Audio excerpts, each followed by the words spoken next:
Os assuntos que impactam o mercado, o nosso agronegócio e a imagem do Brasil no mundo é o que você confere agora.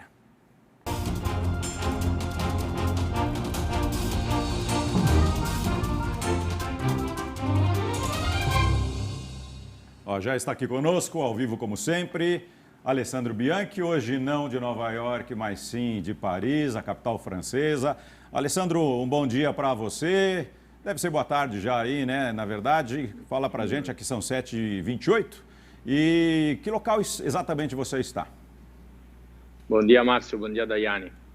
Então, aqui é já tarde, meio-dia e meia. Estamos do lado de Champs-Élysées, em Paris, no Hotel du Le Collectionneur, ou seja, o Hotel dos Colecionadores, um hotel onde acontecem vários eventos com investidores, seja político e econômico. Muito bem, mas antes de você também sair aí de folga, digamos assim, né, visitar Champs-Élysées, a Torre Eiffel, eu tenho um assunto muito importante que eu gostaria que você acompanhasse. Olha, o Parlamento da Áustria aprovou um projeto que obriga o governo a vetar o acordo de livre comércio entre o Mercosul e a União Europeia. Veja.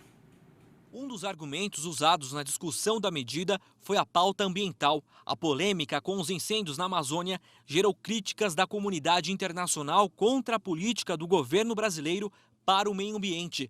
A França também já anunciou que poderia vetar o acordo. O Tratado de Livre Comércio entre Mercosul e União Europeia foi finalizado em junho, após 20 anos de negociação. O acordo ainda precisa ser ratificado pelos Estados-membros da União e do Parlamento Europeu. Tá aí, Alessandro, o agronegócio acompanha com apreensão essa notícia, uma vez que esse acordo de livre comércio entre o Mercosul e a União Europeia é muito importante aqui para o desenvolvimento do agronegócio e para aumentar o PIB brasileiro também. Conta pra gente como que repercute essa notícia aí fora. Existe a real possibilidade que outras nações, como a França, acompanhem a Áustria nessa decisão de vetar esse acordo? Existe, Daiane. A repercussão é negativa sobre o Brasil. Vamos lembrar que esse acordo é um dos mais importantes acordos assinados já nos últimos 20 anos da diplomacia brasileira, tá? É um acordo de livre comércio, basicamente, não indo em detalhes, mas o que acontece? Esse acordo tem categoria de produto onde paga uma flat rate, ou seja, um imposto fixo muito baixo para importar e exportar produto da Europa ao Brasil e do Brasil à Europa, e tem produtos também que vão ser importados ou exportados com taxa livre de importação. Falando sobre agronegócio, o último ano tivemos mais ou menos entre 14 e 15 bilhões de dólares de exportações na Europa. Tá? O acordo prevê, por exemplo, produto com zero taxa de exportação como maçã, produto com zero taxa de exportação como café, como açúcar e carne bovina.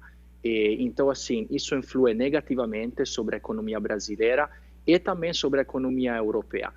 O problema é que, como você disse agora há pouco, isso precisa, fora da aprovação da União Europeia, da ratificação de cada Estado europeu.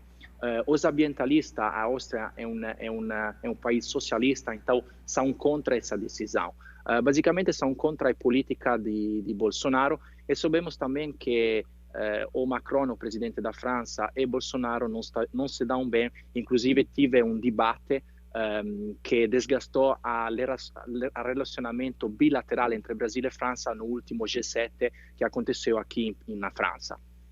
E infelizmente, né, essas rusgas entre os dois presidentes acaba, Alessandro, impactando diretamente no agronegócio. A gente, né, faz com que o campo político tenha, na verdade, influência no campo econômico. Você volta para Nova York ainda esse fim de semana? Volto para Nova York na segunda-feira e deixa-me precisar, Márcio, que também ontem estava aqui no Ministério, na França, como secretário-geral, falando como primeiro-ministro.